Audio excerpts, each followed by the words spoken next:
What's up, everyone? We are live for another episode of Spin from the Reel. Once again, I am Matt. Joining me, as always, is Suge himself. And, we're missing a Mr. Chris Anthony Lopez right now. What a diva. What a diva. He is always late, always. Or only showing up like a minute before showtime. Yeah. What a diva, man. Diva.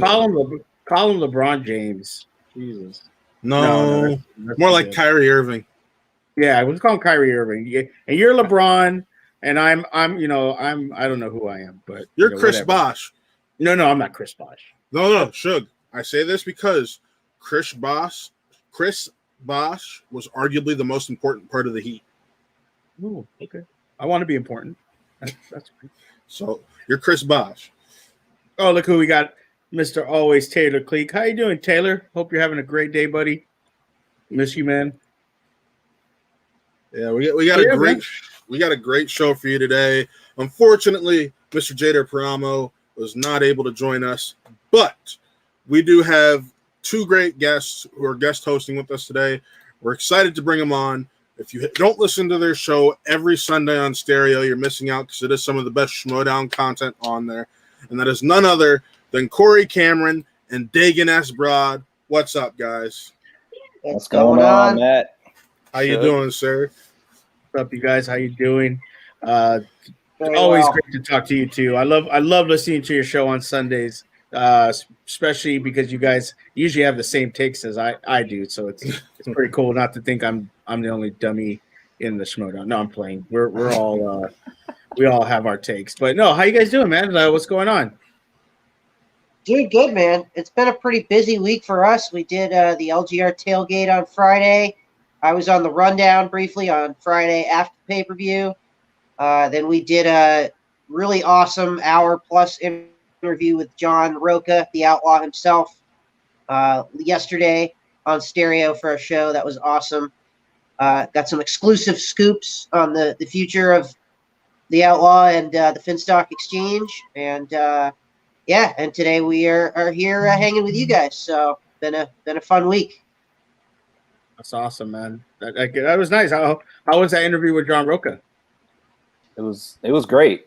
Like Dagan said, we got some little insight on the future of the Outlaw himself as pertaining to him in the exchange and kind of what the rest of his year looks like. And we got to talk a little bit of insight on his past and some of his relationships with other competitors in the past, as far as Scott Mance and Viviani. He went in a little depth with that. So it was good. If you guys want to check it out, if you haven't already, I encourage you all to do so. Corey Cameron, always well-spoken, man. That is why I love this guy. He's awesome. Dagan, you're well-spoken too, but Corey Cameron, man, I can listen to him talk for hours. I just shut up and let him talk today. That's what I'm going to do. That's why I do a show with this guy, You're a smart man. I should have done this. I don't know why I did it. but yeah, we're talking Schmodown today, and like I said, Chris Anthony Lopez taking a sweet time to come here, but he'll get here when he gets here. Everybody else in the chat, thank you for being here with me and Matt, and of course, any given Schmoday, Dagan, and Corey Cameron, man. It's awesome to have you guys here. Matt, what are we talking about, buddy? Well, first off, we got last week's teams match, the first match of the week, which was Press Room Outsiders. How you doing, Suge?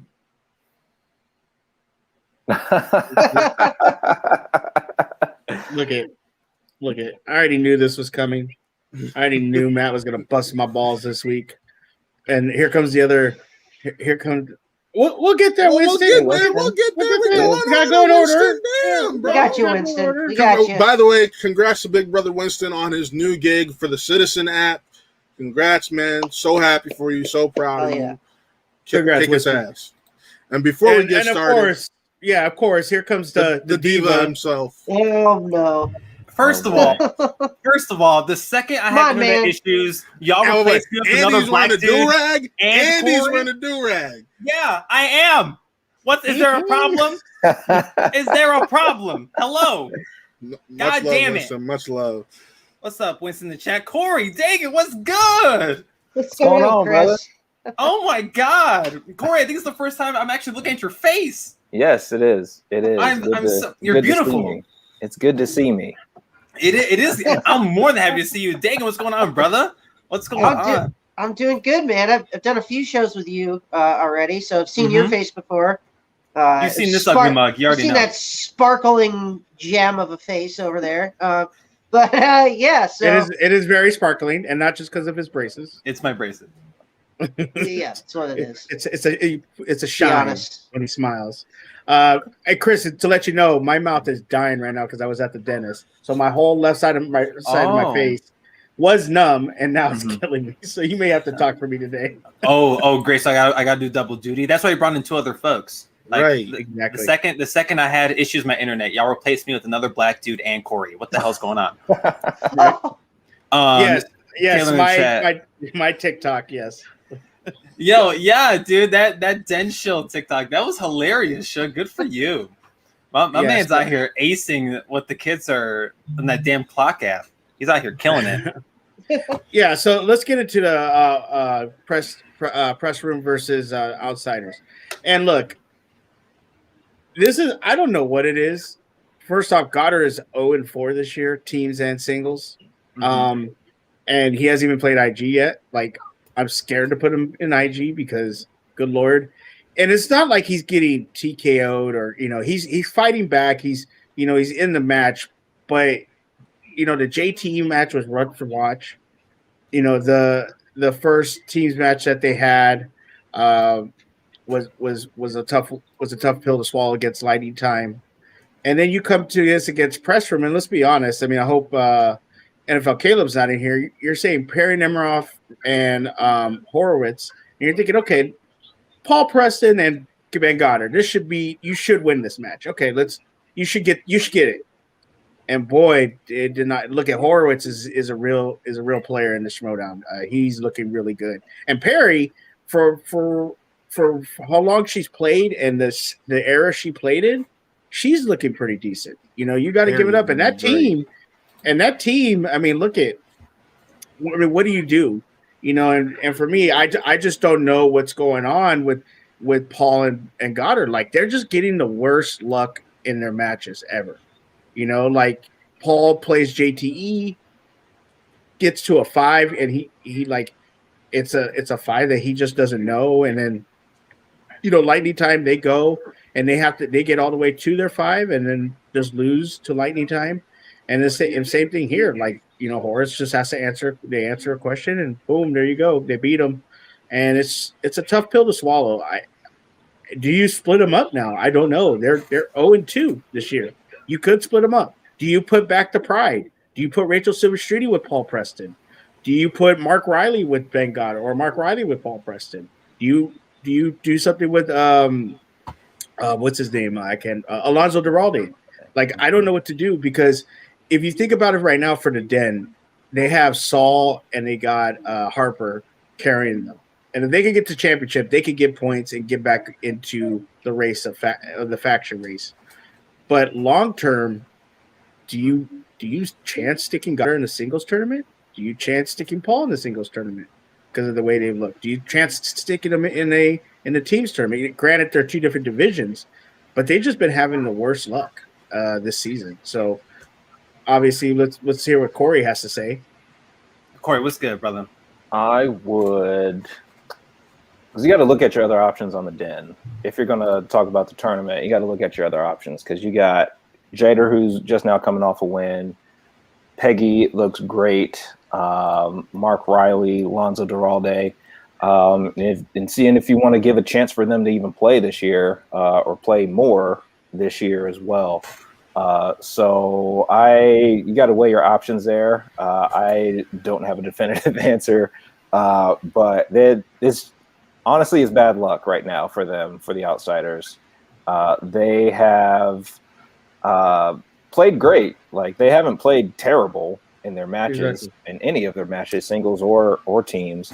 But it's just either bad luck with the wheel, getting an opponent's choice, or missing a 3 or 5 pointer at the wrong time. So it's too early to tell. I would like to see there's not a whole lot of season left as far as just regular matches before we get into tournaments. But you got to look at some of the other players in the den and make that decision at that time. Dagan, what do you think, brother? Yeah, I agree with what Corey was saying there. And I actually think if I was Kate, I might take a shot at putting the Pride, the team of Ben Goddard and Rachel Silvestrini, in the teams tournament once that rolls along, and maybe see how Preston does in the singles tournament. What I will say that it's tough, though, because I feel like Ben Goddard, and he's said it a few times now, that he plays better in studio. And that's the other thing we kind of have to keep in mind moving forward, is that we got those in-studio matches, or those matches that are being taped at the Scum and Villainy Cantina. The tickets are on sale right now. I think there's only like 20 tickets left. So if people listening to this want to go to those tapings, definitely jump on Christian's Twitter, because there's like 20 tickets left, I think, for those shows. That's a great plug. That's a great plug, Dagan. Is Great Christian plug. paying you? Christian paying you? Right. Good You Lord, on great the plug. Sweat on payroll now? I'm still waiting for the mail, but I think there might be a check from Skybound. I have to go take a look. But so I think with Ben Goddard especially, getting back into the studio might increase his sort of play, and he might have some better matches and may eventually get that win, because he was kind of on a roll there before everything shut down last season. So I think we definitely Kate could take a shot on him as well in that singles tournament, just because they're probably going to be taping in the studio. But yeah, it's tough, man. It sucks to see them have such bad luck, and I think they've gotten opponent's choice a few times now in some of their matches, both Preston and Goddard. Yeah. Matt, what about you, brother? Sure. I mean, I went back and rewatched this match today. Horwitz is for real. That's the biggest takeaway from this for me. Oh yeah. I before this match even aired, I went back and watched Christian's interview with CPOV, and he said outside of Thomas Harper, Horowitz would be his choice for Rookie of the Year right now. And when you look at what he's done, it's not hard to see why. Sure, he's got that one team's loss on his record, but otherwise, even in that match where they lost, he still played well. It's got to be between him and Thomas Harper at this point. And I throw Griffin Newman's name in there as well. Griffin Newman. If we're going five, it's Horowitz, Harper, Newman. You could say Alvarez or Rager because they're both 2-0, and then you got to throw in Gold Leader. Okay, I was like, if you didn't say Gold Leader's name, I would literally kick you in the head. No, I won't break my ankle like Conor McGregor. Okay, that's special considerations to Amaru Moses as well. And Amaru. If Amaru wins that title, if Amaru wins this let's relax. It's not going to happen. By the way, let's relax. It's not happening. Saul's going to win. Yes, exactly. let's calm down. What about you, Chris? What did you think about this match?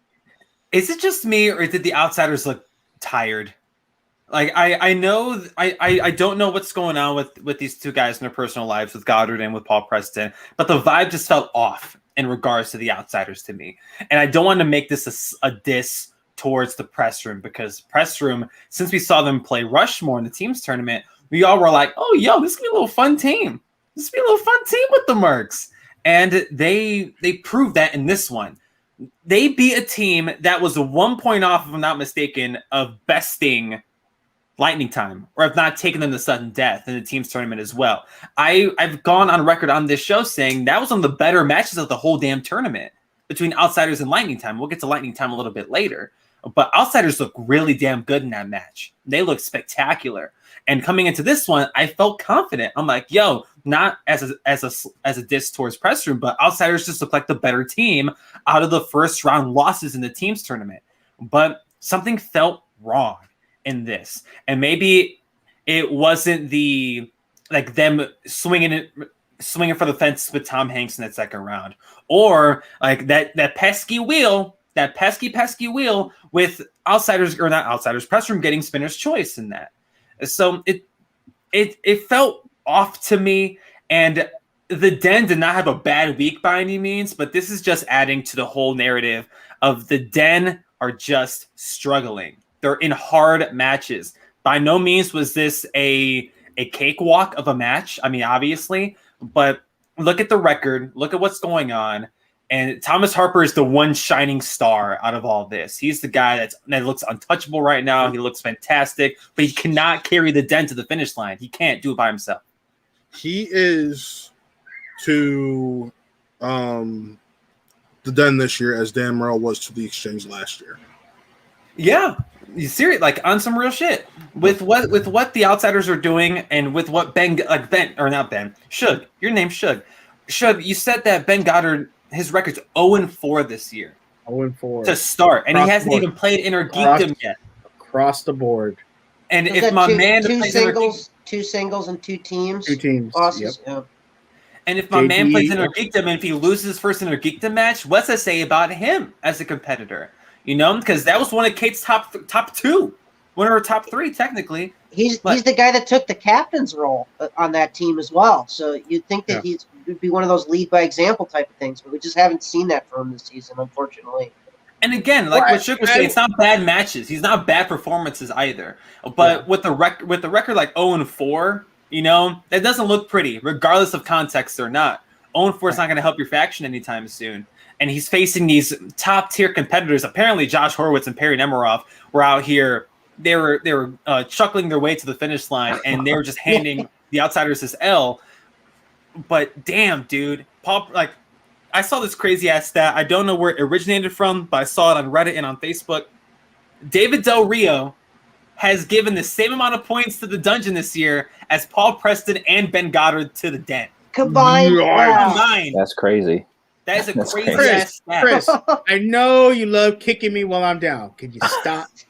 Yo, hey, I'm stating the facts. This was the point of my TikTok. I already knew on Monday Chris was gonna come. Oh, Mr. Corruption doesn't even pick his own team, and he's gonna kick me while I'm down. You know what, Chris?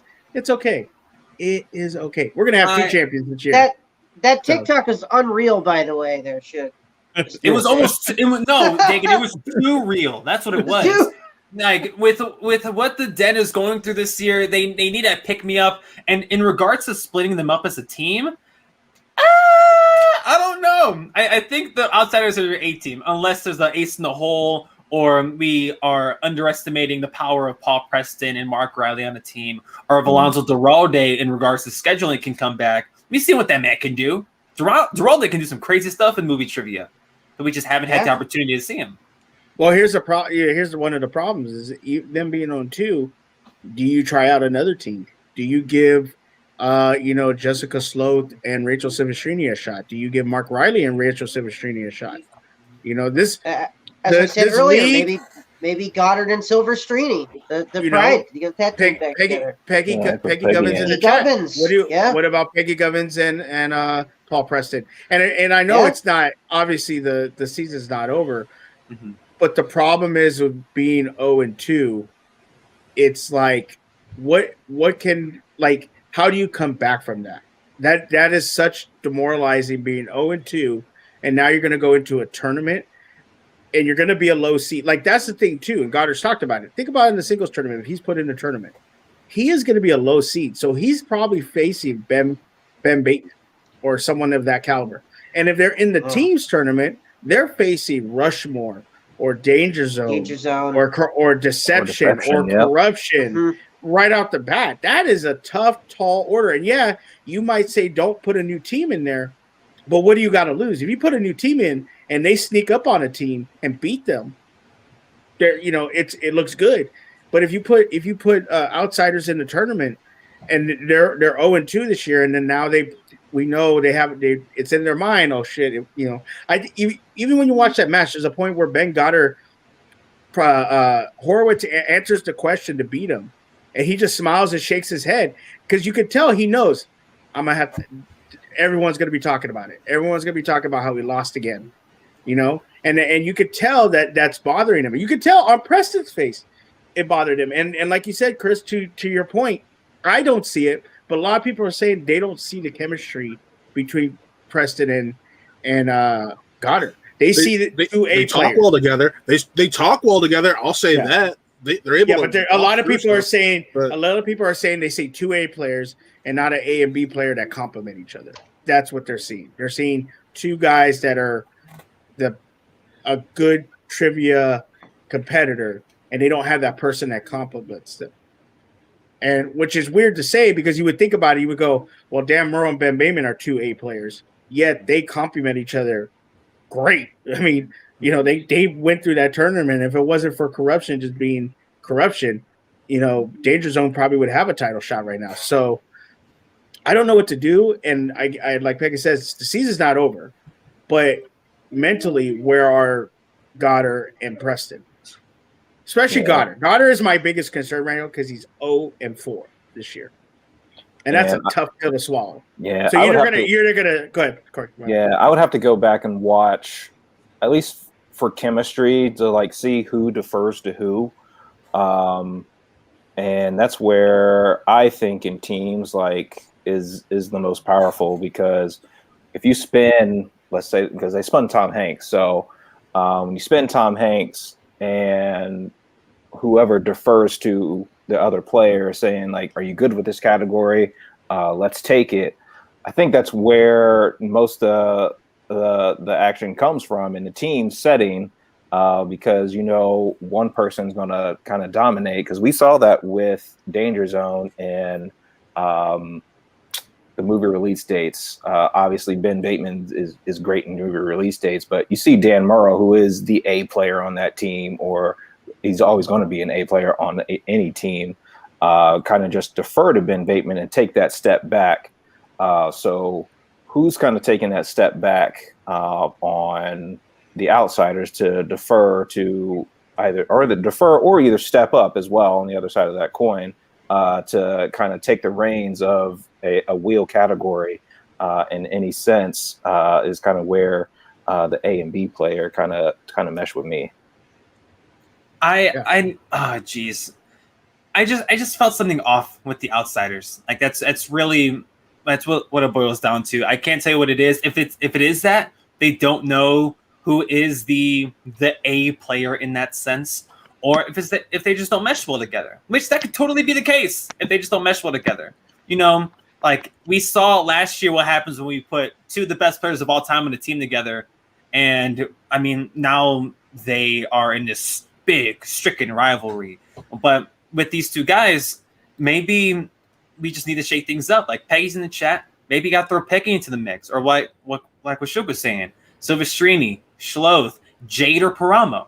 Like that's also not. I know we'll talk about him a little bit later, but the Den has the pieces. The Den is really good at movie trivia. All these factions are, obviously, or they wouldn't be in the movie trivia Schmodown.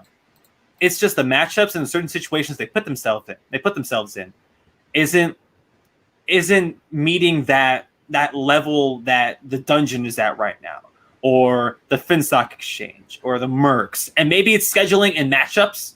Maybe that's what it is, and how a certain competitor is feeling a certain day.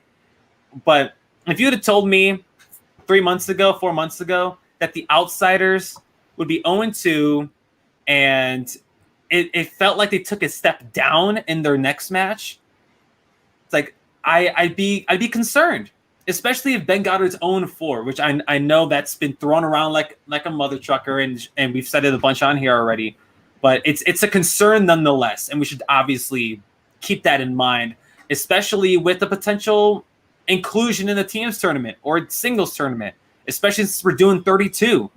I feel like you got to put Goddard in that, or do you? If you're Kate, do you opt to? Does he opt to take a step back in favor of other folks? Like it totally depends on what the situation is. But press room.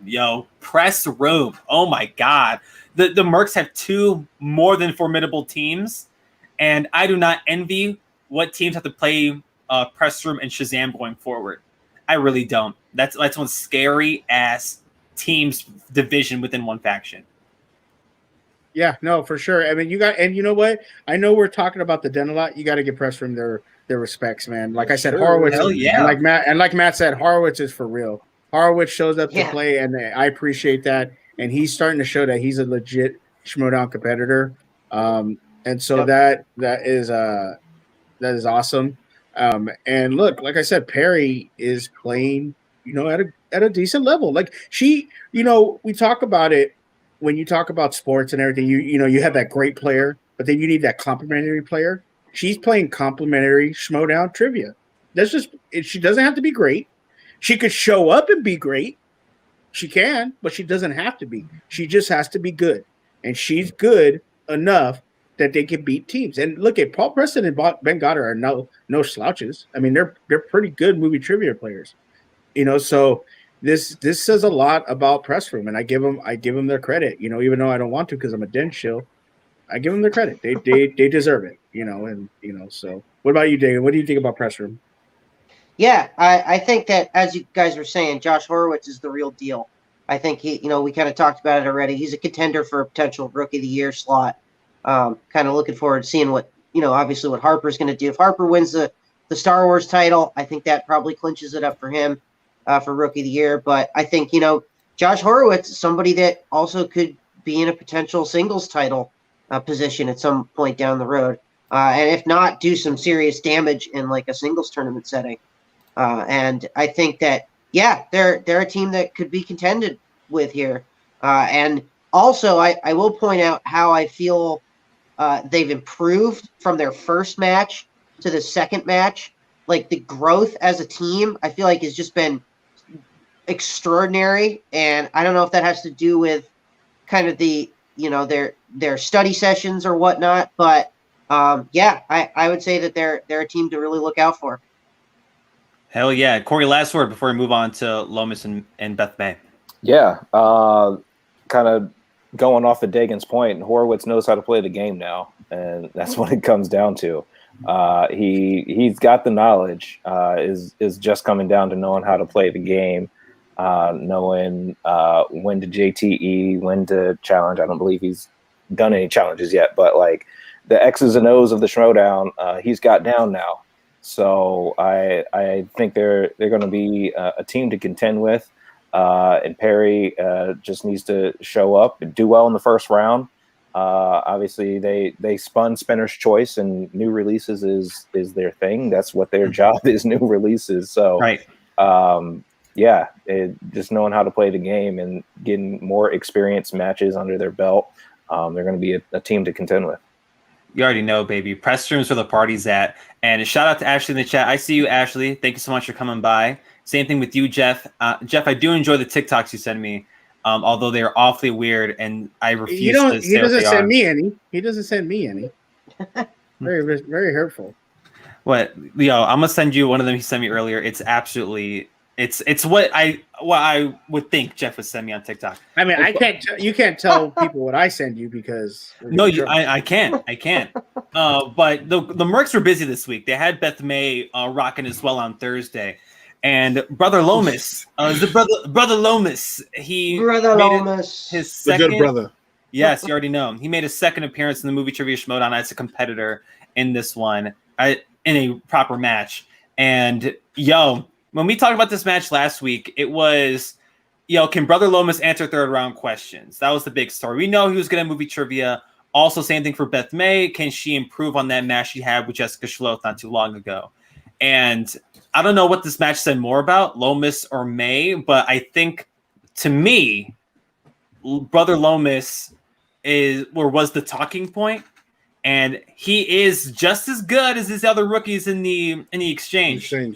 Let's not forget that. Well, let's be honest. Right now, Brother Lomas should be 2-0 if it weren't for a snafu with I Am Robot. Brother Lomas should be 2-0. He would technically be in the conversation for Rookie of the Year, and that's something people need to talk about. There's been 2 gaffes this year that somewhat affected the games. One so being more momentum, one costing someone or 3 gaffes this year. More recently, the Barbarian and McWeenie one.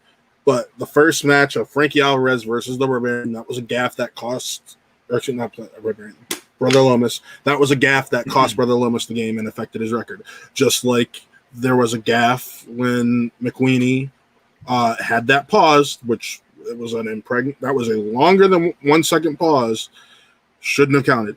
So those are the 2 matches this year where questionable calls have cost people on the exchange a match. It's the exchange, so we don't care. Wow. We do not care. I care. It's the exchange. Are you an exchange still? Dagan, please tell us why you care, brother. All right, listen. I'm all about the exchange this year. Sorry, Shug. I love what Gucci's doing. I don't know what it is, but it's working. I think Barbarian with the dossier, he had something really, really good there and sneaky. And I've talked about it on our show and everything. And I just it's crazy what this team is able to do here. Only 7 points behind the leader, without winning any like big title match implication, types of opportunities. They can't seem to get into a number one contender spot. They have a lot of great personalities, that's for sure. They don't have TikTok. That's a great point there, Taylor by Taylor. Taylor Cleek. I thought I liked you. But look, hey, they have the most wins. They have the most wins. They're 17-10 right now. So I mean, they have crazy. the best record by far. Best record by like 4 matches. It's not like they're hovering around 500 like most of these other teams. They are literally, hey, we're 7 games above 500. What do these other teams have to show?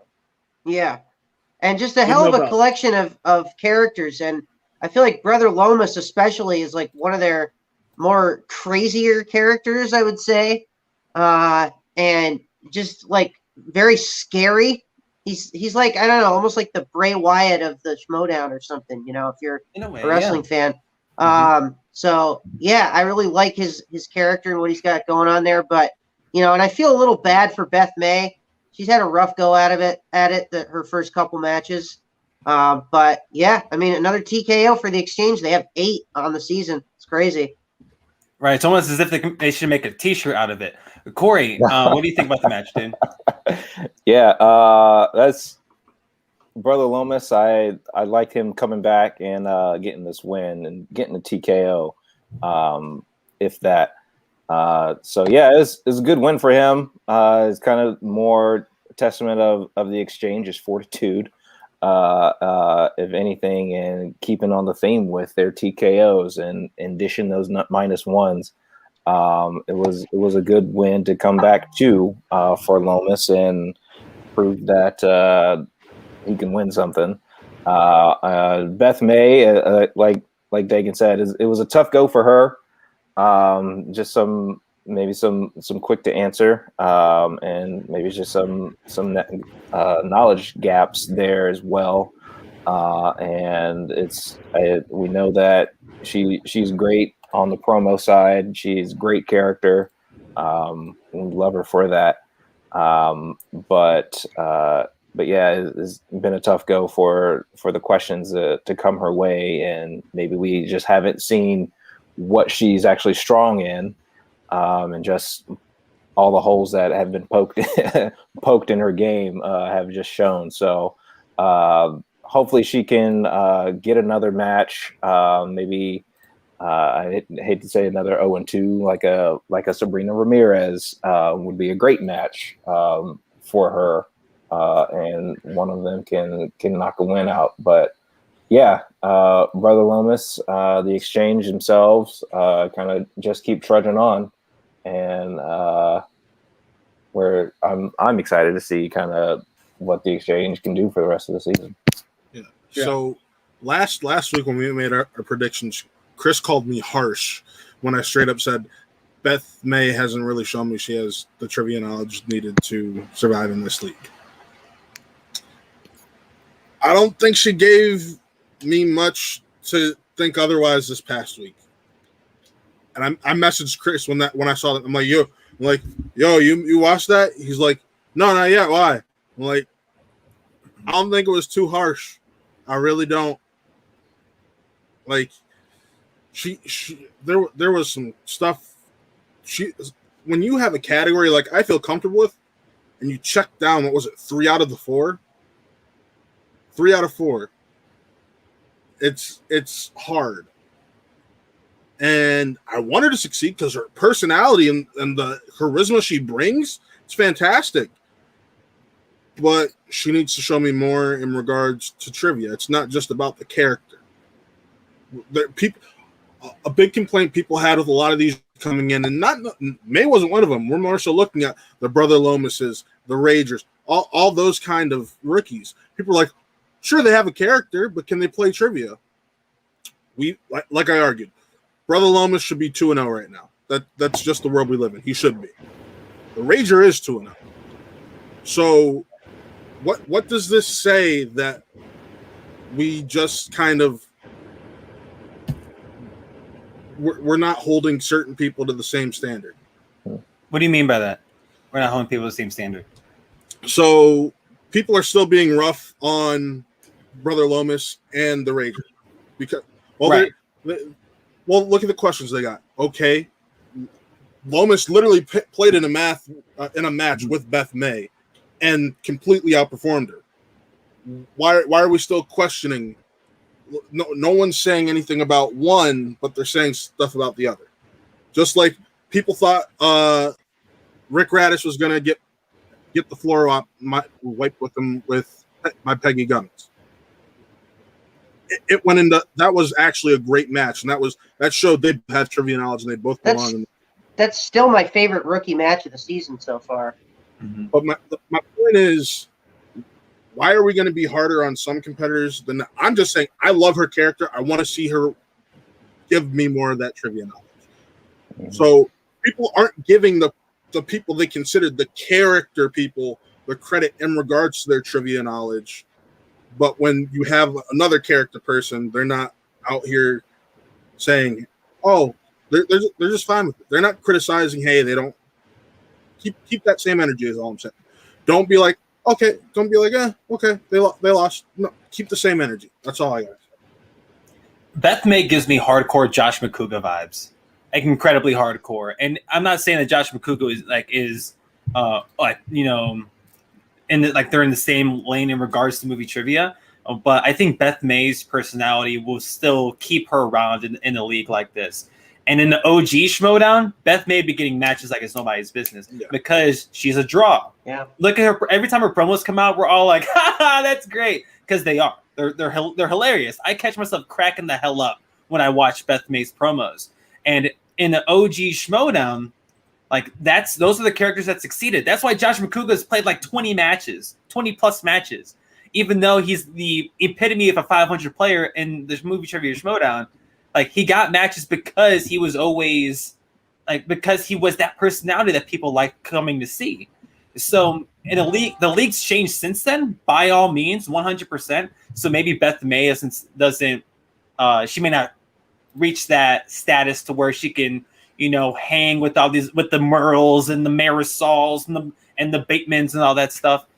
But to Brother Lomas, right? Like, yeah, like the what was it? I Am Robot. Yep. I Am Robot. I Am Robot. Yeah. When it should have been iRobot. I Am Robot. Yeah. That's I Am Legend. Yeah. Right. My man got he was.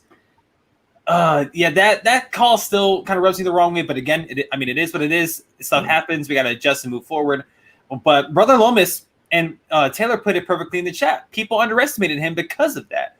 Just because, like what I've been saying for the last few weeks, when talking about Lomas, the inability to answer third round questions, and that was my one thing. Because the one time we saw him compete, he couldn't do it.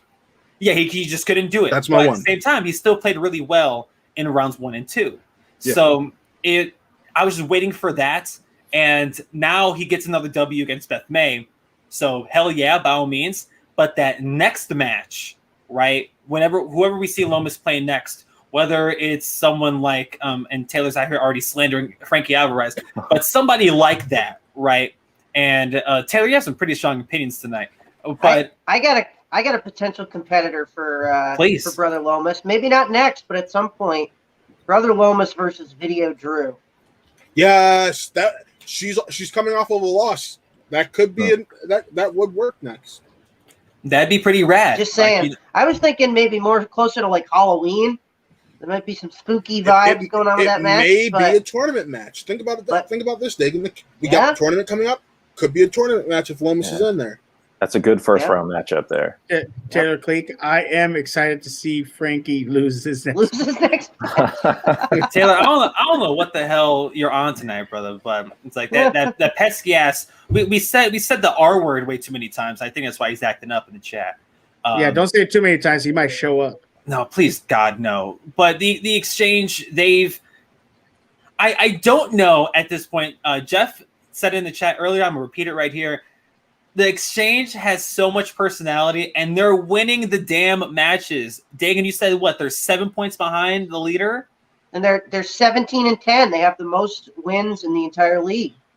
Yo, like that is wild, and you have to keep that into consideration too. Imagine giving these folks title matches. There are folks currently on the exchange on their way to title matches. Imagine once they get there and start winning these damn things. Like that's going to be one hell of a sight to see. Amaru in the chat. You'll have that excitement for a while because you won't see it for a while. Word. All right, Amaru coming in hot. We'll see you at Spectacular, Bubba. Oh, not Spectacular. Collision, Bubba. Well, that ends Spectacular too, hopefully. But by the way, I can say this: we have him booked for our post-collision Shmo Me the Real. Excited to have Amaru on. Ooh, nice. So we're either gonna get really pumped up Amaru or really sad. Amaru. It depends. It depends on the day.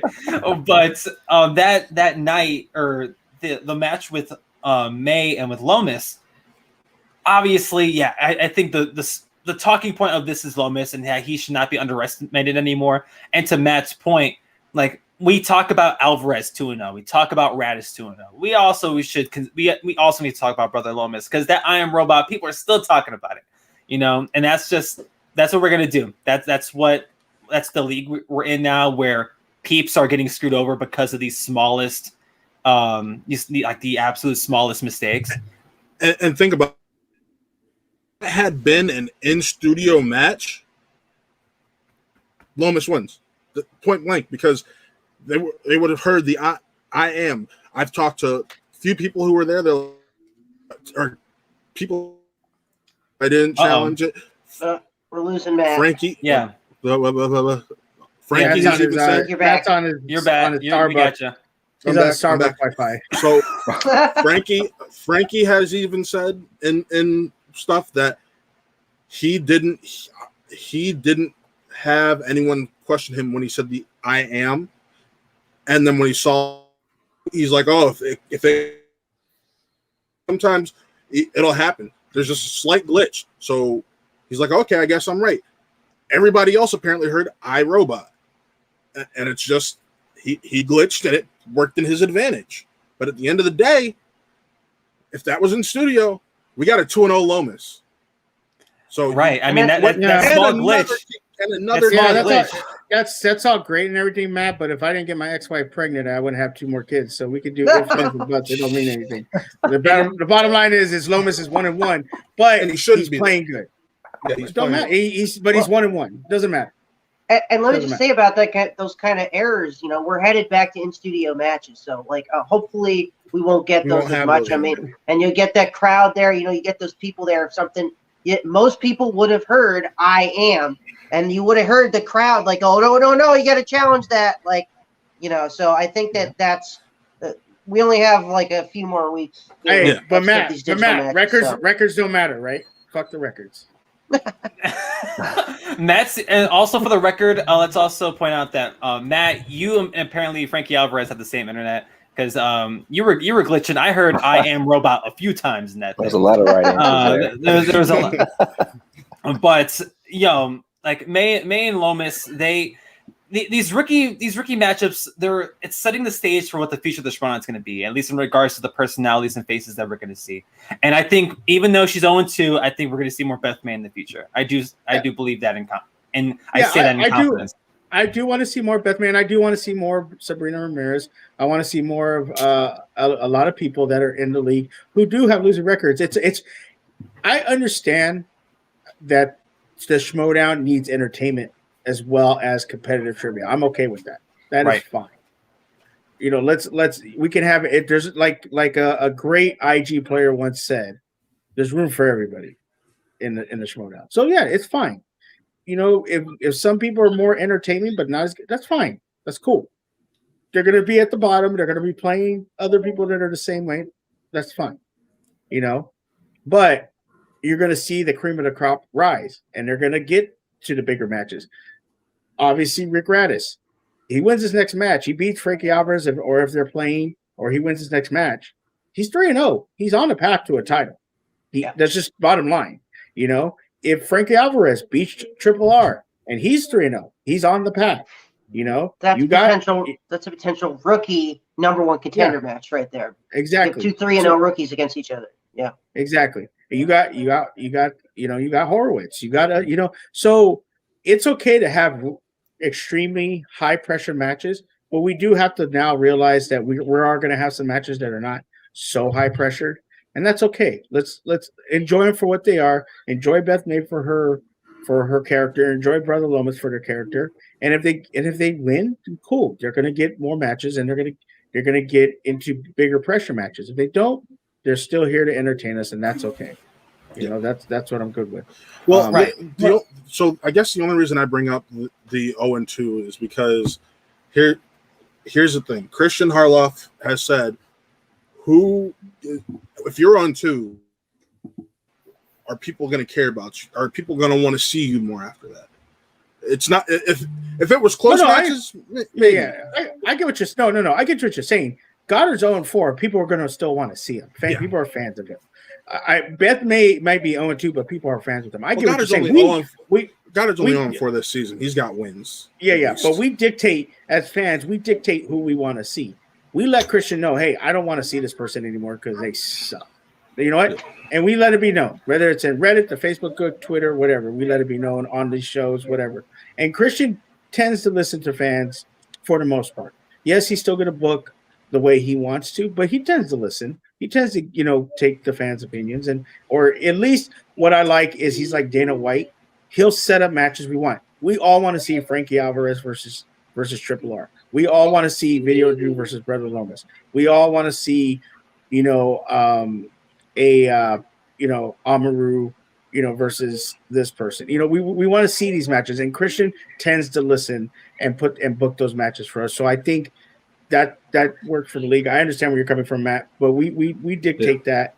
And so I know, but I get what you're saying. It's not right to look at one competitor and say, "Oh, you're 0-2," and talk mess about them, but not look at another competitor that's 0-2 and don't say anything about them. We have to treat all these competitors equally.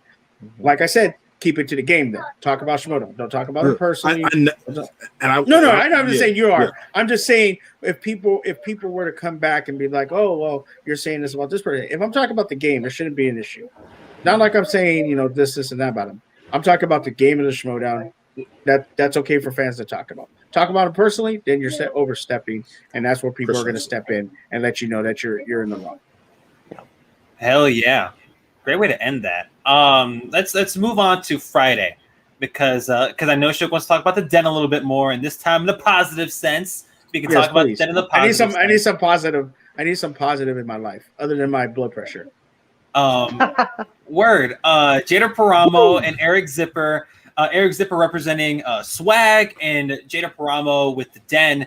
And Jader pulling out this W on Friday right before the pay-per-view. And we were supposed to have Jader on today. Jader, we'll get you next week, brother. Thank you for even talking to us. Really, we appreciate the love, brother. Oh, but Jader Paramo, he finally got over the round 2 hump. He did it. He did it. Courtroom dramas. Yeah. Right. Courtroom dramas for the W, man. A category that scares the hell out of me when I see it on the wheel. I'm like, sheesh. Like that's rough. But Jader absolutely proving against a more than formidable competitor in Eric Zipper, another 3-division threat that is Eric Zipper. And we should not sleep on him as well. Oh, but Shug, dude, your dad got a dub last week.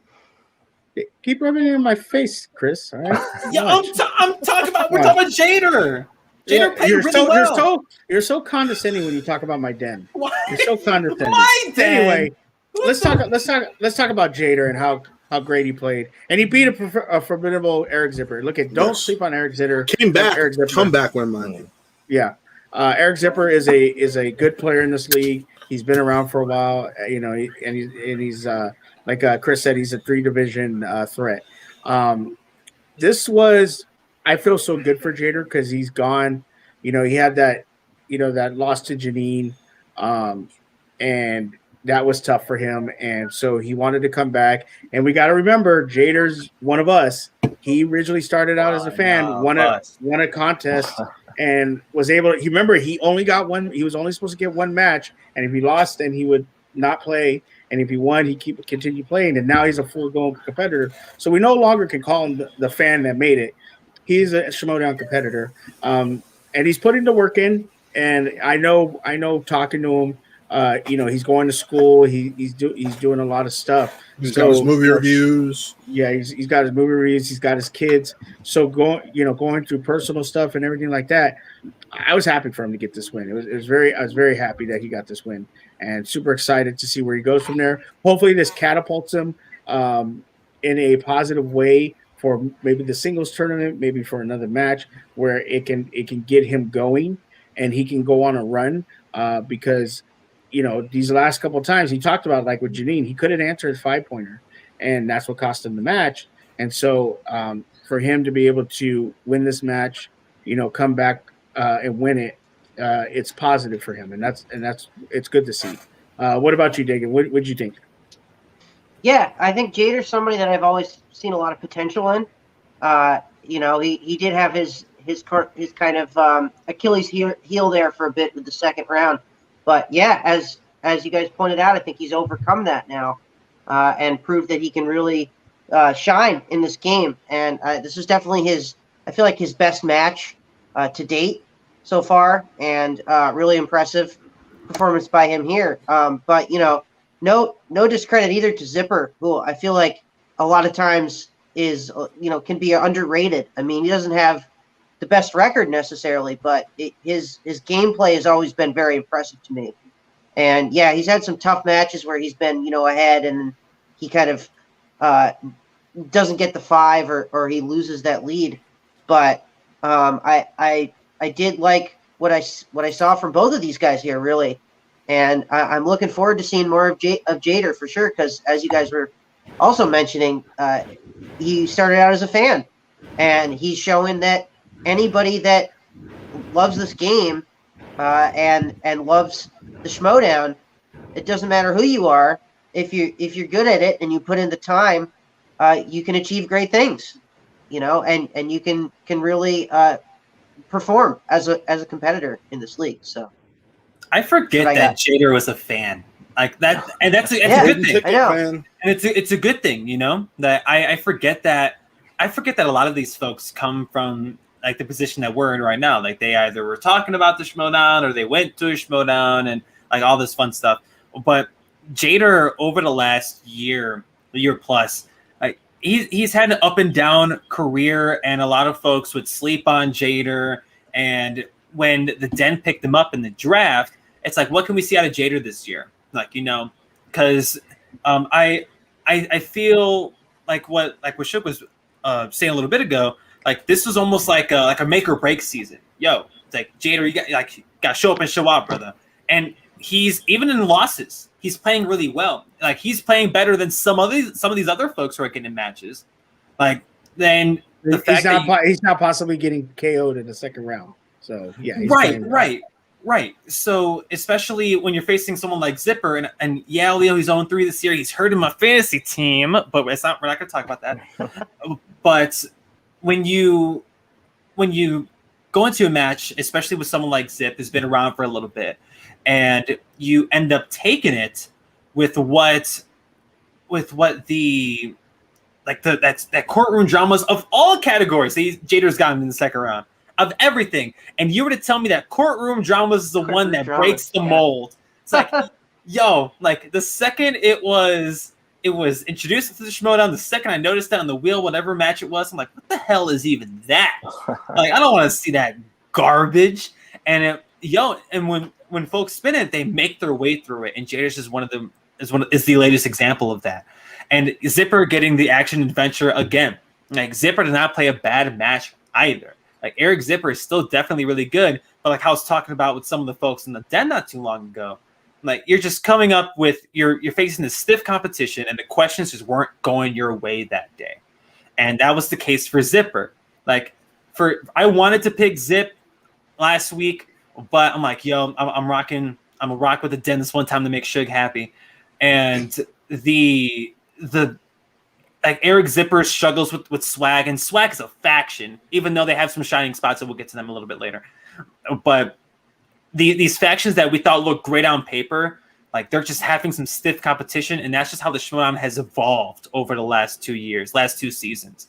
Season 8 and Season 7 have been absolutely ruthless. They've been ruthless for competitors and for us talking about it, because we're just sitting here reading these questions right along there with them, and we're like, oh my God. Like what is this movie that I've never heard of? Right, and they're getting it with ease, you know? Yeah. And there are some folks in the Schmoedown that have eclipsed, who have figured it out. And those are the folks that we're talking about being S tier, A tier, top tier, whatever you want to call it. But Jader and Zipper, like they're great. Like they may not be in title contention now, but with more work, more matches under their belt, especially Zipper with the 0-3 this year and the variety of divisions, these folks are still really damn good at what they do. And we can't sleep on Zipper like Goddard, right? Goddard's not a bad competitor. His record this year just doesn't reflect how good he is. Same thing for Zipper with this season. But Jader, great win for Jader and for the Den, because Lord knows they need that momentum going, especially going into collision. Keep rubbing it in, Chris. Keep rubbing it in. I'm not. This is why I shoot shots at you, because you keep doing this. You keep messing with me. It's okay, Chris Lopez. It's fine. Let's go. Are we going to talk about the pay-per-view? Yeah, a little bit later, but I want to hear Corey's 2 cents first before we talk about. Oh yeah, I gotta give Corey. I know. No. You know why, Corey? Because Chris talks so much, I forget that you haven't talked yet. Go ahead, Corey. Okay, word. All right, keep that same energy. No, I call Jader the people's champ for a reason, because he is one of us, and he's got to that point to where he is representing the fans and the people who love the Schmoedown. So.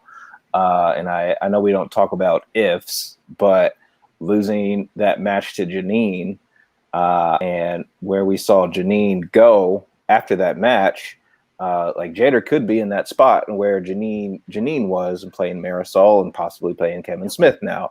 So like Jader, his path is there, and taking that loss was a good hit, but like he's showing what he can do in this league, and his upside is bar none. I think everything you guys said about Zipper rings true. Like he's had those tough breaks, especially in singles. We saw last year even against Stacey Howard, that ridiculous pull she had, and it kind of just goes that way for Zipper, and there's a law of averages that's out there, and one day he'll be on that other side one day, but Jader right now, with all the things that's going on, I guess in his personal life and being busy with school and kids and whatnot, he still shows up, punches his clock, and gets to work, and that's what I like to see. And it is showing in his matches. Real quick, I got just a quick clarifying question. I'm trying to remember. Zipper is on the midterms team with Jonathan Harris, right? Is that? Yes. Am I correct on that? Yes. So with final exam in the position that they are in, maybe we see the midterms in that tournament, and maybe that's where you get that win for Eric Zipper. Just a thought. They almost took out Danger Zone. They were damn close. Yeah. I mean, it makes sense because realistically, what you can do is you can have the two teams who played this past Friday play for a number one contenders match, and then they play the next team's title match before that team's tournament. That's a very good point. And Corey, you have something.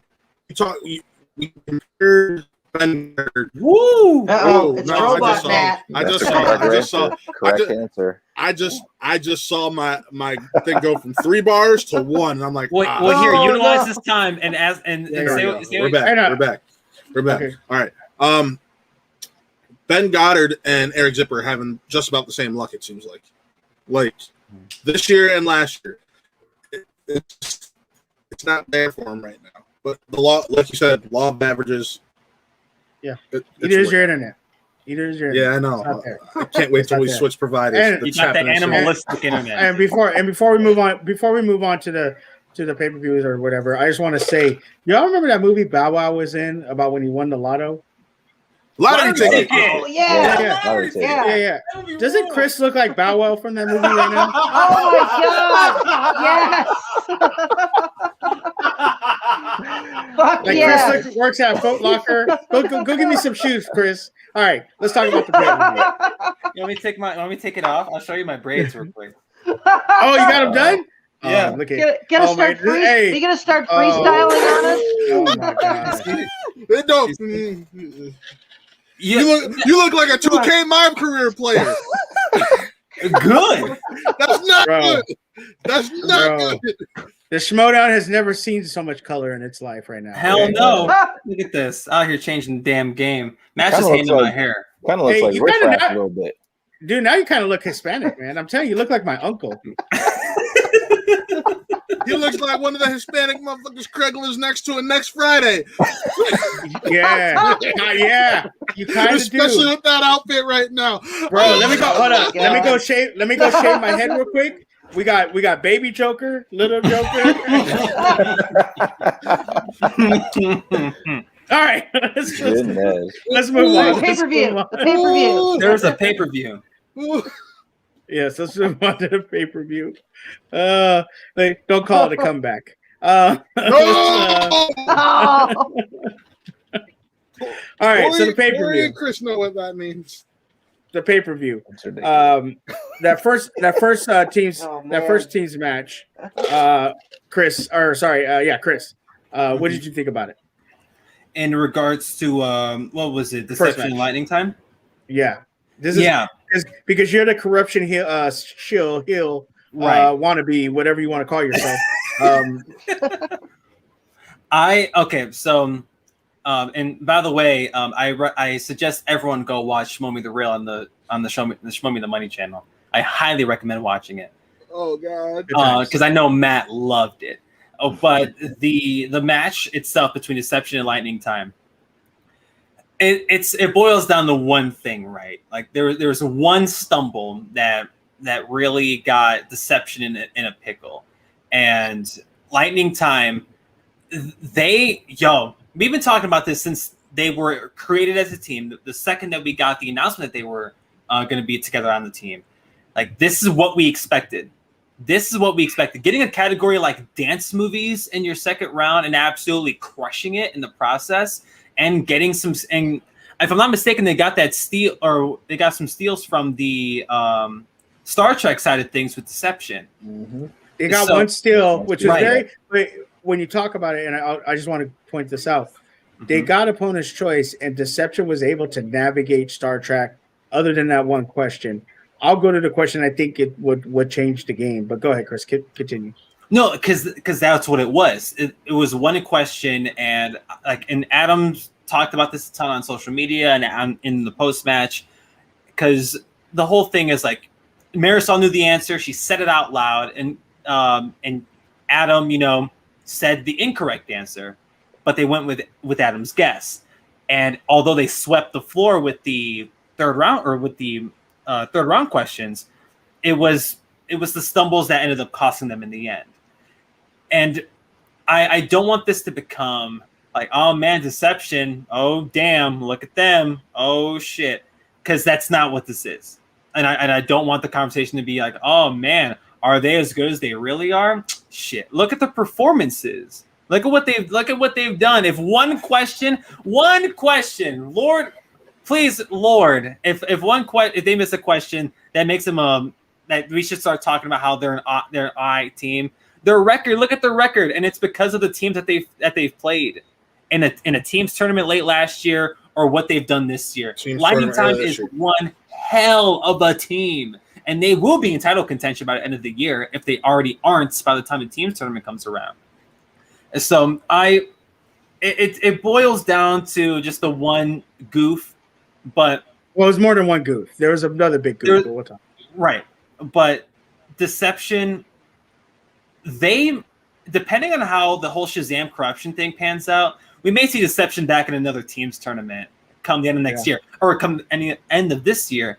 But even then, if corruption may not have the belts by tournament time, do you put deception in the teams tournament? That's a conversation that has to be had because corruption also has 2 strong ass teams. Yeah, I mean, it's not like you're going to pick them anyway, Chris. But let's talk about and Corey. Matt. Chris. Dagan, I don't know if you watch Hood movies, so I'm just going to be kind of ignorant here. Assume you don't.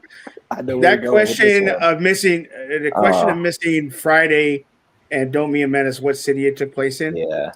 If you watch that question and when they answer it, I feel deception mentally, even though they played great, something got to them. They just looked like upset, and because they both had complete different answers, and it's so upsetting to see them.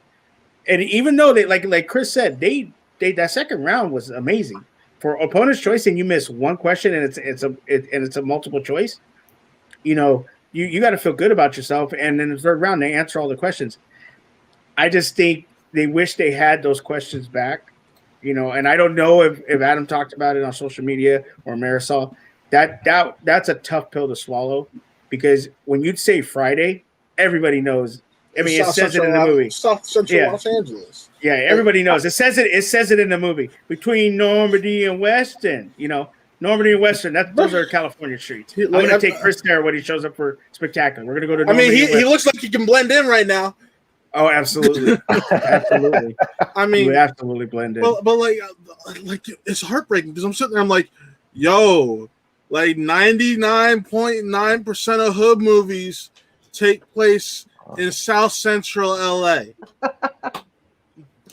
Like, it's Compton.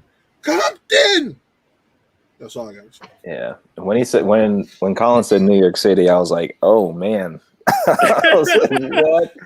But I mean, it's one of those things. It's heartbreaking, but it's funny to see because you're like, how you get New York? How you get New York? It's it's almost as if you haven't seen the movie, Exactly. Yeah. But it's like I don't look like New York. I'm just shocked Chris the corruption stand is saying that. I'm just being honest, but Corey, please continue. Yeah, but outside of that, when they first chose Star Trek for them, I was like, that's not a good move to give Collins Star Trek because I believe he stated that like he loves those movies. Yes. And Marisol just surprised me on her knowledge of Star Trek too. She can surprise me on anything, to be honest, at this point. But that one, kind of the same thing I said about The Outsiders, about deferring to somebody, and we know the team chemistry that the Deception has, and it's great, and they work well together. But this is that one time where kind of the gut feeling was wrong, and going with Colin's answer cost them. That in the end, it didn't cost them the match. I think those round one misses really cost them the match in the end. But just being able to kind of defer, because Marisol had the right answer, and kind of defer to the wrong gut answer from Collins was a little heartbreaking for myself, because I love Deception and I picked them to win. But on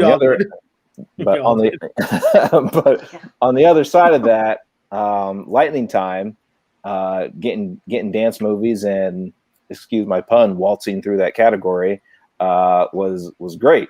And I believe, did they hit dance movies in their first match against Outsiders? Yes, they did, if I remember correctly. And they aced it that time too, I believe. Yes, they did. Dance movies and Liz Shannon Miller she killed it. Clear strength. Yeah. It is a clear strength, and she's probably one of the only ones in the league that right now that can do that for that category. So it was good to watch. The power is definitely in the hats, and getting that knowledge kind of meld through telepathically or whatever how that worked for Ethan Irwin, because he played stellar too. Was good to see for them, and I'm gonna guess they're playing Final Exam next, and I'm excited to see that match. Yeah, For sure. What about you, that David? is I mean, that's a hell of a matchup. I mean, that's just a total coin flip for me, like who wins that. But I will say for Deception, I still think that chemistry is there despite the loss. This is probably the toughest match they've played, but the greats, have tough matches sometimes, and we've seen it from everybody here at the Schmodown, and so I think that they're at this point gonna focus on singles. Marisol obviously has her shot coming up in that number one contender match against Kevin Smith, which I think she's going to be the clear favorite to win that and then go on to face whoever the champ is. And then I think Adam Collins as well. There's been talk of him maybe playing JTE or some other sort of title scenario down the road there for him. But yeah, Shannon, I think, is going to be in a tough pickle if Corruption don't win those titles back. And when the team's tournament rolls around, I mean, who do you go with? Do you go with Corruption or do you go with Deception? I think that's a question that's out there right now. And I'm not sure. I think we have to see what happens in Corruption's match. But all that can be said for – yeah, sorry. Let's keep going on this topic. I have something to say. I actually had a question. I have a question for you, though, Dagan. So sure. let's say Corruption doesn't win, and then Shannon chooses to put Deception in the team's tournament over Corruption. Do you personally, at that point, choose to who would you choose in her place? Or do you think that if she chooses Deception over Corruption, that could spell the end for Corruption as a team, and maybe Chance looks to go elsewhere? And Corey, same question for you. Yeah, I don't know. Chance, maybe. Mike, absolutely not. I think Mike, I mean, he is Corruption. He's the guy that started the faction. So I think Mike stays. And obviously with this shakeup that's going to be happening between now and next season, we'll see if it even kind of matters. But in terms of like picking Deception over Corruption, I'm not sure that it would really spell the end for that relationship. I think that they would both be understanding of that. I feel like that's a faction where the players are all very supportive of each other. And maybe there's some storyline thing that Christian has planned for either scenario.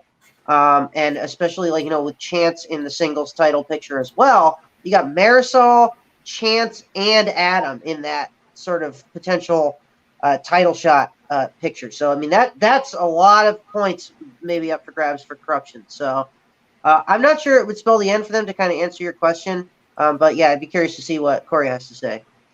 Yeah, for me, there's no wrong answer. As if Corruption loses, whether to put them or Deception in the team's tournament, I think you go with who has the hot hand at the moment, and who the momentum is kind of swinging towards. So if Marisol is the one who's going to go through Kevin Smith and play for the title, I would go with her, and Adam Collins is definitely on that same path too, and see how they play in their singles. If Chance is the one who's winning his matches against his next opponents, I believe Jeff Snyder, and then either Collins or JTE. After that, then I go with Corruption because, again, there's no wrong answer. I think the Corruption team is a little bit more diverse in knowledge. Again, Deception, those two competitors as a team and as individuals haven't had nearly the tenure and the number of matches and knowledge that we've seen through what Corruption has had, both through IG for Chance and Mike, and then teams and singles for both of them too. But yeah, I just think you go with whoever has the hot hand at the moment. You take it back to the locker room, talk about who would be a better fit. at that time when the time comes.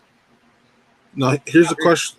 Here's where I would stand. I would put Deception in personally because I think the fact that basically any match that they've had, they've only missed about one question per match. If that, you don't get the same thing with Corruption. Mike can be streaky at times. There have been times where Mike misses 3 in the first round, and it can come back to bite him in the rear end.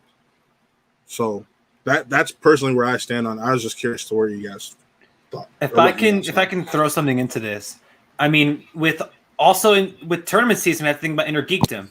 As of right now, you're putting Chance in that because Mike's the current Inner Geekdom champion. He still could be by that time.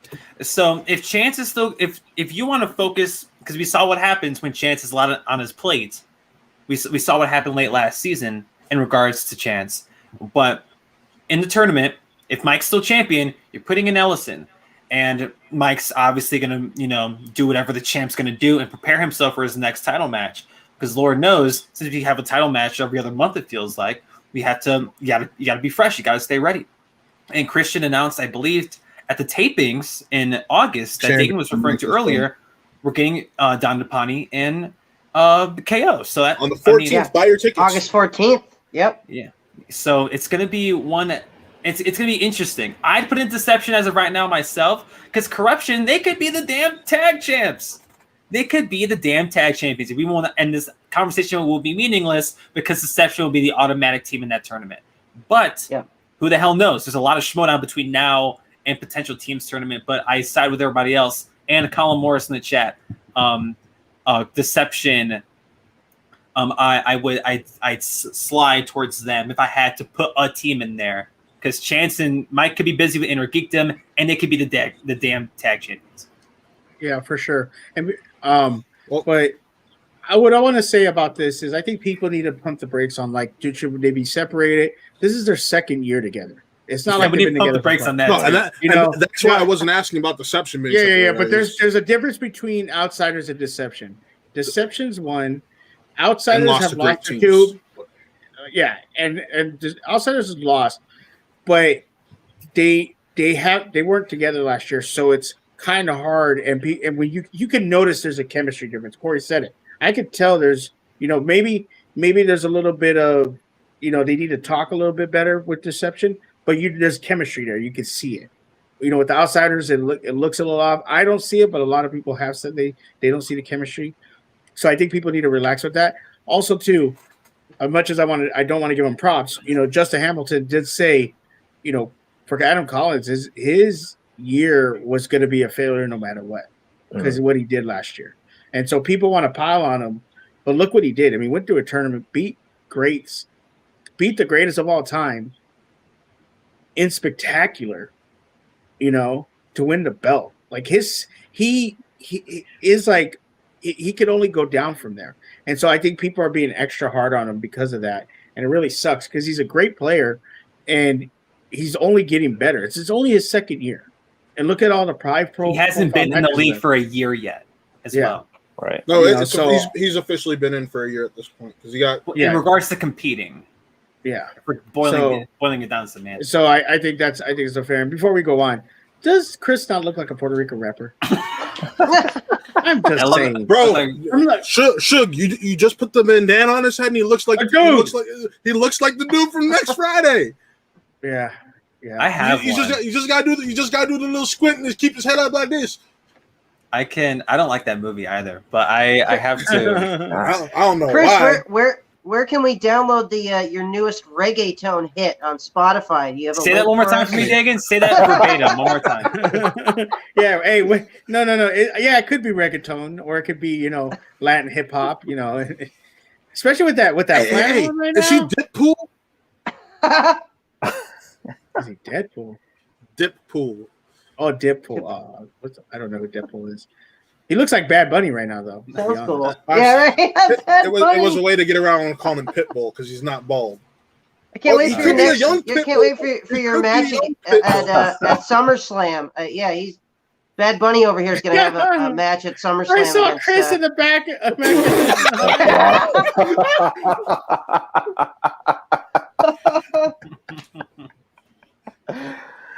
Oh shoot!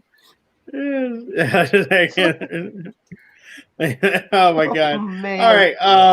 So Final let's talk- exam Rushmore. yeah, let's talk about final exam and Rushmore. Can I say one? Can I say Yeah, go one ahead. more quick Go ahead, thing about Ethan Irwin?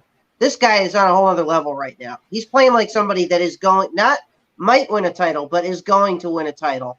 I don't usually bet against Dan Murrow, but I feel like Ethan, the way he's been playing recently, he might beat Dan. Like, it's a little too early to predict, I think, because that match is still a few weeks away. But I'm just saying, he looks really, really good.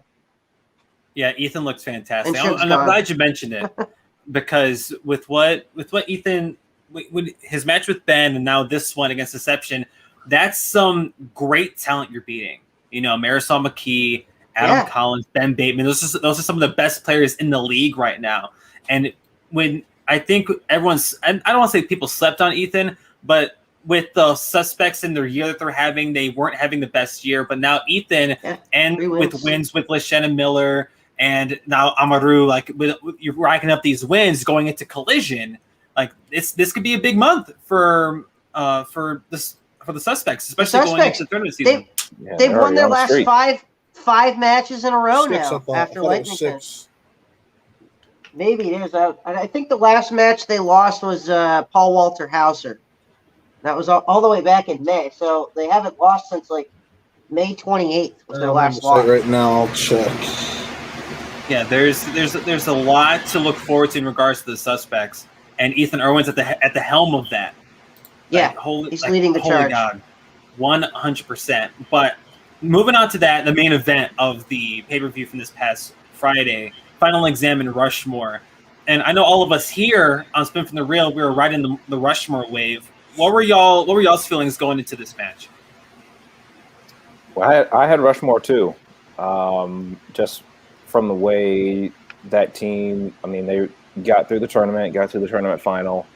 JTE's been stellar this season, singles and teams. Roca has as well. He just hasn't racked up the numbers on the win column as much as I think he's 3-3 this year. But I had Rushmore going into it, and I was really iffy on Final Exam just because they lost pretty hard against Shazam earlier this year, and it's the last time we saw them. And when Lon misses 5 questions in a row, it's a good choice to to pick against them. But this match on Friday night, Lon Harris showed up, and that's why the Final Exam won. Is Lon Harris held up his end of the bargain for the team, and when he does that, Final Exam is nearly unbeatable. So yeah, and I think that's something Chris brought up last week when we were making these picks, because we literally say he literally said, "I'm tired of saying which Lon Harris is going to show up," because honestly, that's what you have. That's the question you have to ask anytime Lon plays. Which version of Lon are we getting? And I hate having that discourse, but then here we are having that discourse, like because we have to, because Lon played great on Friday. For when Final Exam is on it, like it's what Corey said, they're one of the best teams, if not the best team in the whole Schmodown. Like they can do some incredible things together when Lon Harris is on. But last time we saw them prior to this, that wasn't the case. That wasn't what we saw. We were having the conversations of like, yo, does Paul get a new partner? We were having that conversation. And then here we are, Lon Harris absolutely crushing it. And they beat I thought that Rushmore was the favorite going into this universally because of their performance in the teams tournament together and them narrowly losing to Danger Zone at the end of that. Rushmore had a lot of potential. Like they still have a lot of potential to be a great team, and they could be champion by the end of the year. But Final Exam out here, Lon Harris. Let me because we know what we're getting out of Paul every single time. I feel like we know what we're getting with Paul Oyama. But Lon Harris, I'm just going to shut up in regards to Lon. I'm going to just let him play. I'm going to shut the hell up, and I will react accordingly because of the whole, man, what Lon are we going to get? Shit. I bet even he doesn't know when he's playing the damn match. When we watch him play and he's obviously on fire, he is a threat. Like, I remember a few weeks ago, we had the conversation of if Lon Harris is top tier or not, or if he's higher up there, if he's elite or A tier, whatever the conversation was exactly. But I was iffy about it. But if we see performances like this constantly, then hell yes. Yes. But, I mean, damn it. The last time we saw Final Exam play, that wasn't the case. My man's out here missing half the first round questions. But now he's out here going perfect, as Final Exam did last year. That's why we all love them so much, because they're such a damn good team. And they come out here beating 2 Schmodown OGs in JTE and John Aroka. And with a category like Robert Rodriguez in the second round, they swept, they clean house. Especially with Rushmore, Rushmore played well. They played really, really well. I'm not going to diss, but damn it. This Final Exam team is the one that we all fell in love with and the one that we thought was a threat, a real threat going into this year. And, I mean, better late than never in regards to this. And with the win, they are no longer tied for last place at 11 points. Yep, Swag needed that win. And I've been saying this for the last few weeks on our show and even in chats, like, they can't rest their laurels and put all their eggs in the basket on the 3 title shots that they have in their pocket right now. Like, they have to get regular league play wins under their belt in order to be a contender for a faction title. Just the same as the opposite's being said for Finstock Exchange, like we mentioned earlier, where they haven't had a number 1 contender match win or even a title match play in. So, and they're second place right now. So the flip side of that is Swag, where they haven't been winning anything, but they still have those 3 title shots with Chandru, Laura, and Paul right now. So they definitely needed that win Friday night. And it doesn't help that they've been KO'd 4 times. Right. Like, that doesn't help at all. Yeah. Have we all noticed since Matt has said Winston is his brother, like Swag has just gone down the hole? He claimed me as his brother first. Wow. Let's pause that for a minute. He claimed me as his brother first. I think you need to stop that before these next title matches, just so they can win. Personally, but Swag, they definitely need this win. I second that, Corey. But them title matches, dude, that they can, if they clean house with them title matches, we're having a whole different discourse about Swag going into August. But they got to win those. They have to win. And you want to know what else they got to win? They got to win this match that just got announced for Friday, because this is the shortest match week we have had in forever. It's a 2-match week, 2 matches. That's it. We got Christy V versus Claudia Dolph, and unfortunately Jacob Whitnaben and Jesse Swift got postponed, and instead we are getting a new teams match of Pop Quiz, which is Jen Kemp and Vinny Mancuso versus, what's the name that was given to me? Chaos Theory. Thank you. Wow. Which is FCL champion Nick Harley, Cleveland's own, and Jacoby Bancroft. Oh wow. Okay. Let me tell you something. I'm excited for the match for 2 reasons. One, I want to see Jen Kim play. Jen Kim is the most underrated player in the Schmodown. So I'm absolutely. But I want to see Harley and how he does in the big league. Yes. And with Jacoby and the way that Harley played in the FCL, that's a dangerous team if they can get their chemistry together. And if he plays the way he does. And I hope, Christian, if you're watching, I know you don't watch the show, but if you're watching, please, the spoiler, leave it. It's a freaking great name. Yeah. And shout out to Harley, man.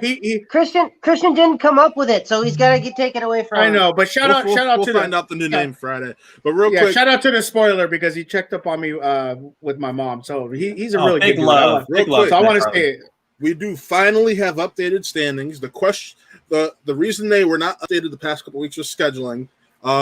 well, actually, part scheduling, part there was a question on how a match result was. Suge claimed that he picked Horowitz, but we went back to film.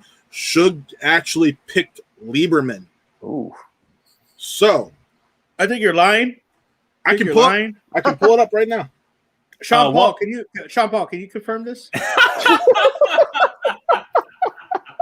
What I can confirm is that Matt lied not too long ago. We have Clee Wiggins and Brittany Young on Thursday now. Oh, they moved that up. Yes. And we have a pay-per-view this upcoming Friday as well. Liz Shannon Miller versus Mark Riley is Okay.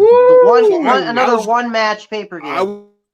What's on the site? I knew there was only 2 matches on the site. It's a mess. And if there's Jeff, anything and that's Jeff been proven hadn't this month, posted anything about the other 2 matches in our group chat, so I was going based off what I had. I usually write down the matches when they're announced at the beginning of the month. This is what July looks like right now. It's just everything just all over the place.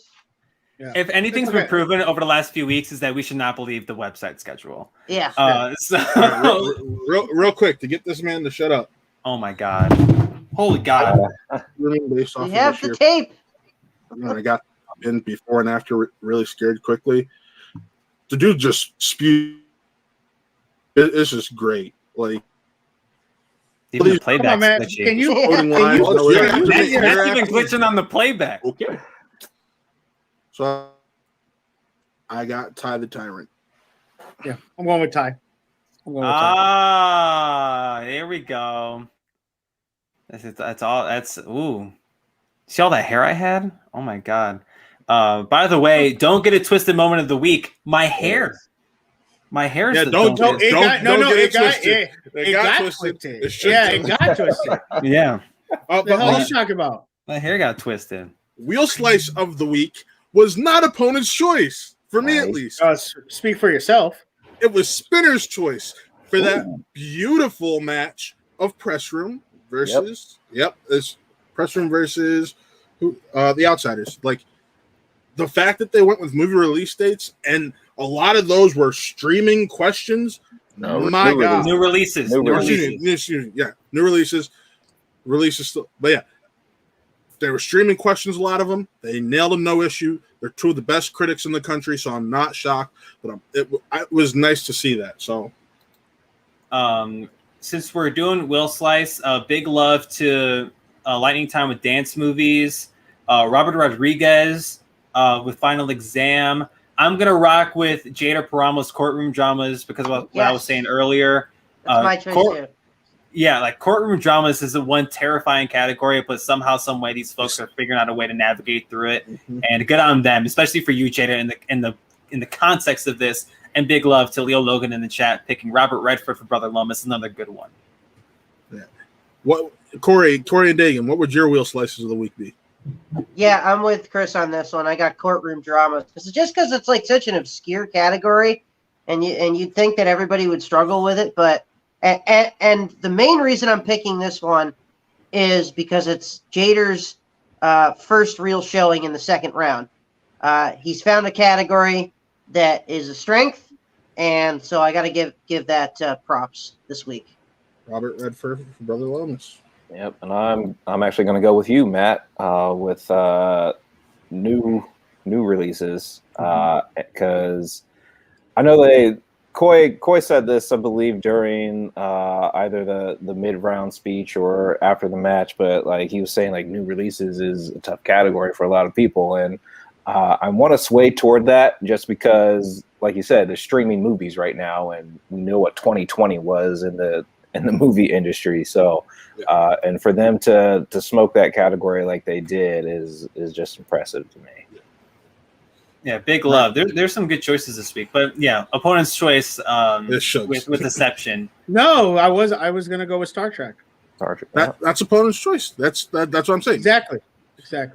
Chris said opponent's choice, and I said that's Shugs.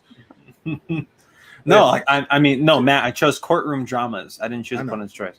Oh, I know. Jesus Christ. All right. Anyways. Well, no, because Chris, you had brought up opponent's choice with Deception, and I said, yeah, that's Shugs. Mm-hmm. Yeah.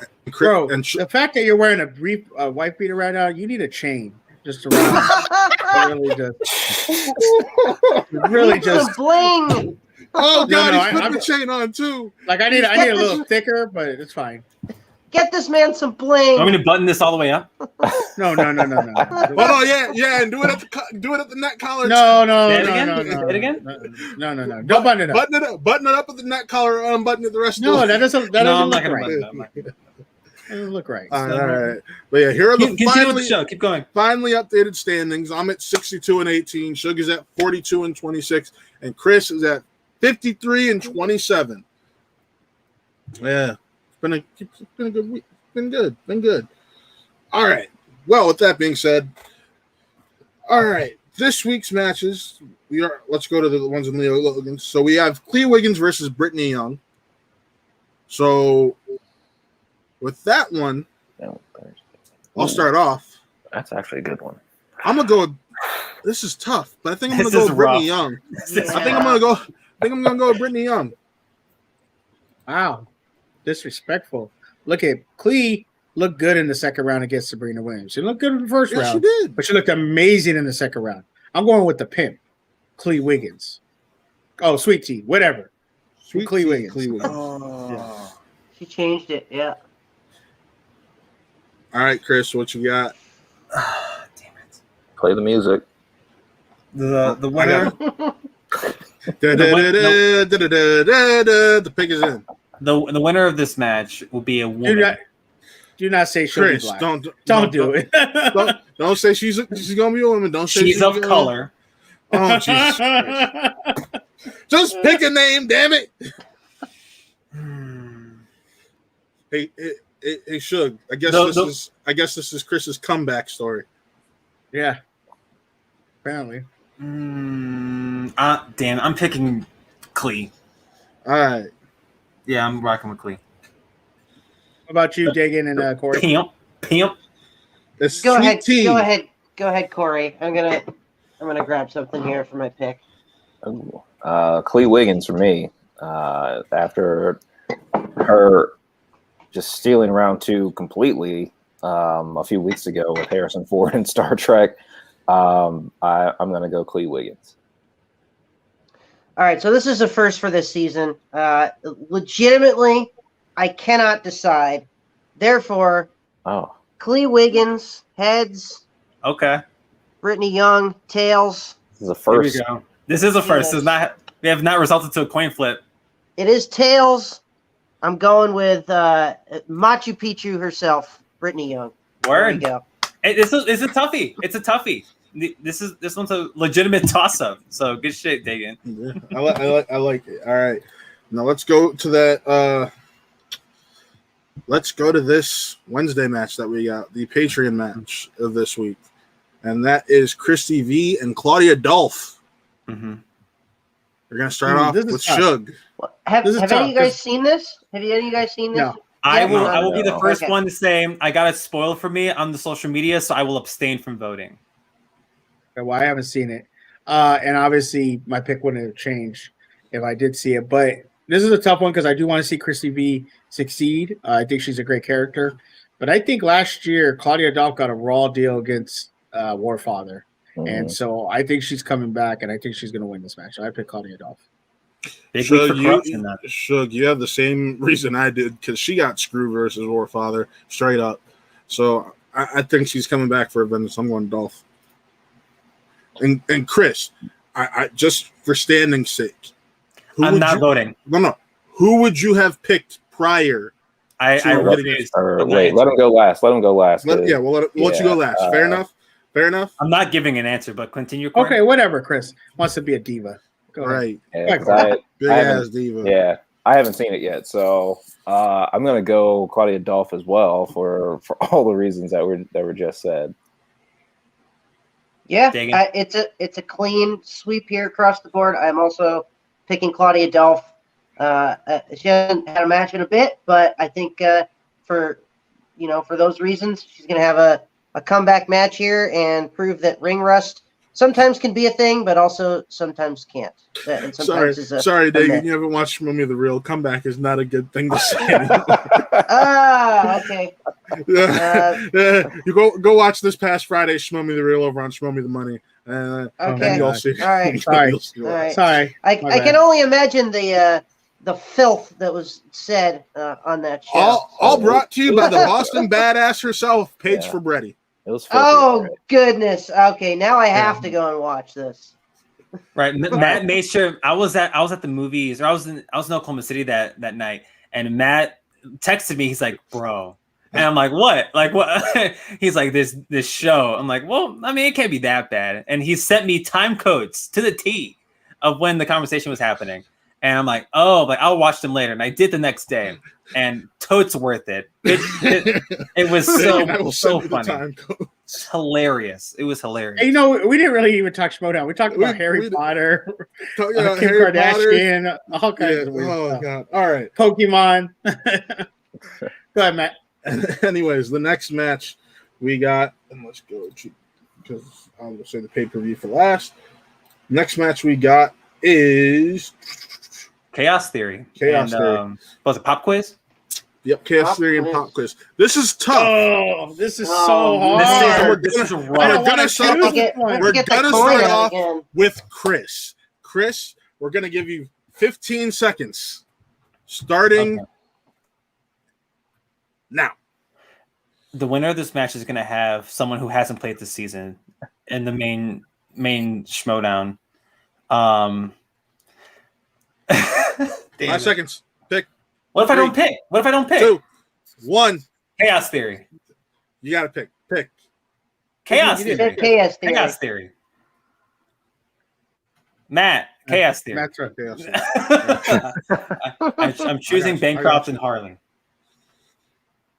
because I have Jen Kemp on my fantasy team. I win regardless. I win either way. Oh my god, I want to see Uh, Jen Kemp win. I want to see Jen Kemp win here, and So I do want to see. I Harley need win. Winston to win. But Cleveland. This one's for you. I'm picking Chaos Theory. Wow. Go to me last. Go, dig it. All right, Dagan, go ahead, brother. All right. We haven't seen Nick Harley in the movie Trivia Schmodown. We've seen him in the FCL. Played really well. This is a tough one because it's the bottom two factions. As Leo was just pointing out there, the Stars really badly need a win. Yeah. But I also think Swag's going to be turning it around here, guys. And I think experience-wise, I think for the experience alone, and because it's so close of a matchup, I'm going to go with Pop Quiz on this one. Jen Kemp and Vinny Mancuso for the win. I really like what we've seen from Vinny this season. So, and Jen Kemp played so well in that free-for-all that I think for those reasons, I'm going to go with that team. Vinny's you cannot underestimate him. You can't. Yeah. All right, Corey, what's up? Chaos Theory will get my vote here because Jacoby Bancroft is the real deal too, and he also showed up during that free for all, and he held his own. We saw what he could do in his previous teams match, and also in his singles match versus London, the other standout in the free for all. So. I'm going to go with Chaos Theory here. Like all you guys, I'm excited to see Nick Harley in the big leagues. I'm an Ohio boy as well, so we gotta rep for our state. So yeah, I'm going Chaos Theory here. It's gonna be a good one though. This will be a good match. Yeah. I don't know. Because I want to see We're Harley gonna give you win. 15 seconds. You gotta pick. Hey, I'm give going me to give him 15 seconds 14. starting now. I'm all alone here. Come on, help me out. It's the X factor is going to be Vinny Mancuso. Can he answer questions? 5, Because 4, 3. Don't time him. Let him go. all right, I'm going with Pop Quiz. Woo! Ooh, okay. He Here we said go. that Jen I Kemp is the think- most I think underrated Jen player Kemp- in the entire show. I think Jen Kemp is going to show out in this match. I hope so Yeah. for my fantasy team's sake. That's I my hope so. biggest reason too. I think Jen Kemp is not to be messed with this season. I think we got a lot more Jen Kemp to look forward to this as we go here. pairing Harley with Bancroft is such a good decision That's for the smart Stars. too. Yeah. Like it's genius. And See, Jacoby's that's- had himself one hell of a year. And now that this confirm that Janine's officially with the Otter couple? Yes. Yeah. Okay, absolutely. then I do it's going to think be a great like, team in the I tournament. felt like this was going to be the matchup we'd get. I feel like this was going to as soon as he got picked up because I'm like, it's either Jacoby's getting moved up to the Odd Couple or Janine's staying with the Odd Couple. That was my thinking as soon as Nick got picked up. Right. And we talked about that on the show. Yeah, we did. And that's so it makes sense. This is the team I expected to, one of the two possible teams I expected to see. Good on them. I think these two could have some good chemistry. Love the name too. Yeah, I'm excited. Yeah. Love the name. Love the names of both teams. This could be two great. This could be a great match on Friday. They could be getting spoiled with this one. I also it's going to be interesting to point out that if they win their match here, if the Stars get the victory, what does that mean for teams tournament? I mean, I still think Roxy puts in Janine and Jeff. She has to. But yeah, you got to. But we'll see.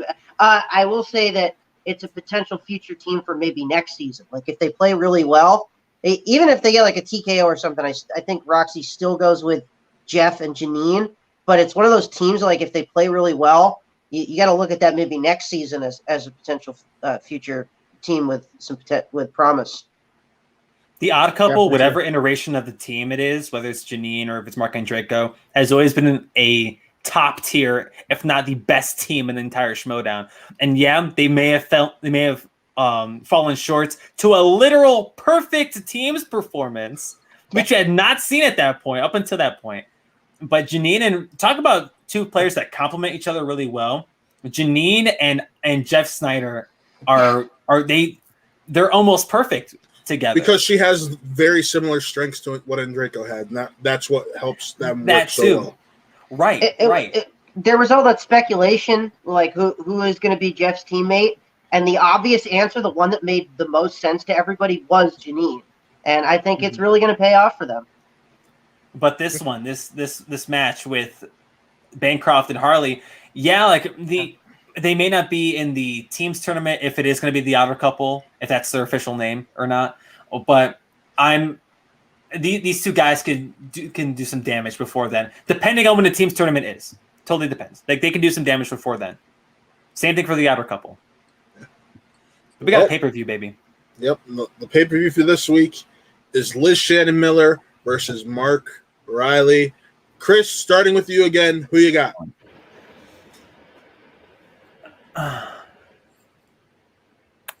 The winner of this match is coming off a singles loss. I'm going to rock with Liz Shannon Miller. No, that's it. That's it. I have nothing else to say. Leah Logan and I are both with you. This is Liz. I feel like her match against Roko was a hiccup. She just got a category. The DreamWorks have been screwing with the suspects this year. Yes. I'm going Liz here. I love Riley, but he hasn't been the same in the last couple of years. So yeah, unfortunately, I think Mark Riley's one of those guys that just the game, he hasn't really caught up to the game. Don't you say it, Diggin. The game has not passed him. Do not say that. Disrespectful. No, I will say Mark Riley is still one of my favorites. He hasn't played poorly. I mean, he did play pretty well against Bateman, despite the loss. So I'm not underestimating Mark Riley here, but I think that this is Liz's match. She played so well in that team's match, and I think you talk about momentum. I think she's got the momentum right now, and the usual suspects have the momentum going, and the streak will continue on this pay-per-view on Friday, and I think Liz will take the win. Yep. Liz Shannon Miller here for me too. Usual suspects are streaking right now, and they will continue the streak Friday night. After we saw Liz Shannon Miller this past Friday night with the dance category, I think she missed one or two in the first round, and getting whatever she did in the third round. My memory's bad, guys. Don't don't hit me for that. You're fine, dude. But You're fine. but yeah, she's been playing lights out this season, despite kind of that little hiccup with DreamWorks against Roka. So yeah, I'm going Liz here. Let me just Sure, say, Shug. We don't even need to have Shug make his pick. We could just play that TikTok video again. Right. Look at y'all are disrespectful. Disrespectful. Dang, disrespectful. They coming in hot. I'm going with Mark Riley. Of course, I'm going with Mark Riley. He's about to have a comeback. Okay, come back. I'll make sure the TikTok video is queued for next Monday. You do that. Oh, come back, Lord. Mark Riley. Comeback player of the year for you, Shug. That's right. Yeah, Shug is definitely the comeback player of the year. God damn you, Chris. Yo, what do you goddamn me? Y'all out here talking about how my reggaeton album comes out next week. What are you talking about? I'm out here looking like Ozuna, and y'all out here giving me shit. Like, Yo, Don Omar. Yeah, hush. Fuck. Y'all got me tripping. Got me saying I look like J Balvin. We got you Get out of tripping? here. Yeah, you got me tripping. Yeah, get out of here. You got to throw Poppy in there. Poppy.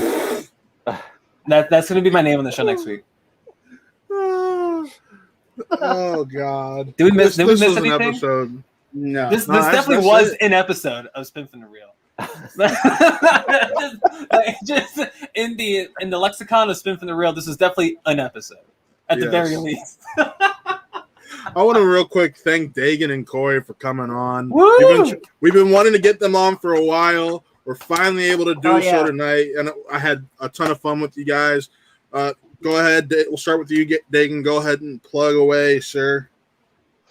Yeah, you can find me on Twitter. It's the only real social media that I use, at DaganSB, DAGANSB. For some reason, I went from 147 followers to 145 over the last few days. So I don't know what's going on over there, guys. Help me out. Throw me a all of couple. you. That was me.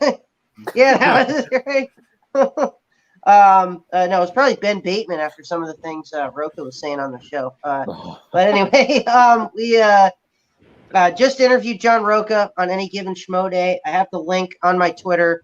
Definitely go check it out. It was I don't want to toot our own horn, but I think it was the best show that we've ever done. Just got some really good scoops from Roka, including the fact that Rushmore will not be in the team's tournament. So there's a future topic of conversation. It's a hell of a scoop. That's a big scoop. It is. And there was another big one in there. We may not see John Roka again this season either. So damn, what the hell? Definitely go check out that show if you want the scoops when it comes to the Outlaw. But yeah, you can find that stereo.com/DaganSB or stereo.com/Corey Cameron. And we do the show every Sunday at 5:30 Eastern. So always love doing that show with my cohort over here. And so we will see everybody over there next week, hopefully. Yeah. Corey, go ahead. Good, sir. Yes, sir. Like Dagan said, here's my don't get it twisted moment of the week. Go check out Any Given Schmo Day on Stereo, stereo.com/Corey Cameron. Or stereo.com/DaganSB over there. Which way do we point? Again, Any Given Schmo Day. I've loved doing the show with you, Dagan. We've been at it since February, so wow, we can do some more. Thank you guys, Spin from the Real, for having us on. It's always good talking to y'all in the chat. But in person it's a whole lot better. You can find me on Instagram. It's Corey Cameron Visuals, and Twitter is Corey Cameron Viz. You can find me on there, and support my art, support my work. Yes. Has some If great, I can amazing work. mention, Yes. Corey followed me on TikTok not too long ago, and I'm like, what kind of TikTok Corey posting? Let me see what kind of goofy ass shit. Because on my page, it's all ridiculousness. But I go to Corey's, and it's all these beautiful photos that he's taking, and I'm like, oh my god!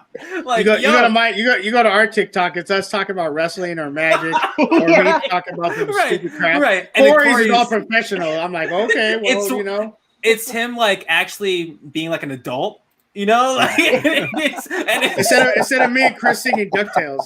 right. Corey, and like, but for real, thank you guys for coming on the show. This was rad, and on some real stuff. No doubt about it. And Corey, just in case you thought I forgot, we're still watching Ghost. Yes, sir. I don't know when it's happening. I can't tell you. And this may be like the Jimmy Kimmel bit where it's like, oh, Matt Damon, we'll get you next time. Like, but no, like we're watching Ghost before the damn or the Christian Harloff The Thing bit. No, we're gonna watch Ghost before he watches The Thing. So we'll make that happen right here on Watt. Yes, you definitely will, because that thing. Dang, you're more than welcome. Never happening. Why not? It's gonna be a bunch of guys watching Ghost. No. I was saying the Thing watch along will never happen. I'm sorry, everybody, to break it to you, but it's never happening. Christian will never watch that movie. He'll be like 85 years old, still doing the Schmodown, and people will still be asking, yeah, I'll get to it. I'll watch it later with my grandkids. Like, no, you won't. But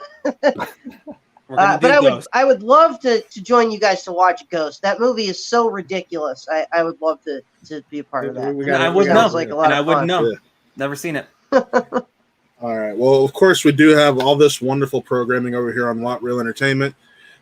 I'm not going to forget about plugging this show, even though it is on hiatus. Really Scared, Thursdays at 8 p.m. Eastern Standard Time. Our horror film show, fingers crossed, looks like it may come back soon. Not giving you a date, but looks like it could be coming back fairly soon. Very excited. Then we got Wrestle Reel on Fridays with Chris and Nick. Go check out this last week's episode.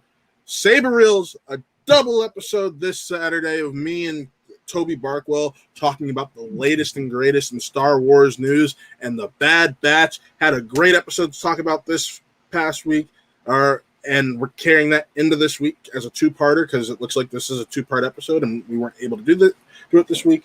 And then Sunday, we have Real Talk, and this Sunday's Real Talk will be what we've been doing the past few weeks. Unfortunately, circumstances came up yesterday and we had to cancel it. But this week's will be a Space Jam: A New Legacy spoiler discussion. Really excited to talk about this. And then this Wednesday at 3 p.m. on this channel, you'll be able to see my Space Jam: A New Legacy review. Me and Nick are reviewing that film. Really excited to be sharing my full thoughts on that film with you guys because they're going to be interesting to say the least. So, and for Wednesday or Thursday, because as of right now it's Thursday. We're doing stuff for Chris's sake here. We're talking some Loki, the last Loki episode 6. Oh man, I can't wait. Yeah, it's gonna get crazy. It's gonna get nuts. Chris, are we gonna do what we think we're gonna do? Excuse me? Are we gonna do that? Are we doing that? We're not coming back. No. Are we gonna do it at like 4 o'clock in the morning Eastern is what he's talking about. Jesus Christ. We'll see. I have some things going on this week. I will explain them explain to you afterwards. But tentatively, as of right now, 7 p.m. Central, 5 p.m. Pacific, 8 p.m. Eastern for all those in the Eastern time zone. Loki, we're doing it for Chris's sake. We may. I know we're a bunch of real geeks over here, but the only thing I'm going to say is that we may be getting super geeky in the next few weeks. So hopefully just cross your fingers and we'll see what we can do. But subscribe to the channel if you already have it. Subscribe. We're so close to 300. We are at 288. Come bump those numbers up for us. 300. We want to get there. And follow us at Spin from the Real on Twitter. You'll see all 3 of our Twitters on that page as well. So just follow us at Spin for the Real and you'll see our personal stuff there. But yeah, hell yeah. Great chat, guys. This was an episode. Yes. And signing off, I'm Matt. And remember, folks, Spin from the Real, not the peg. Have a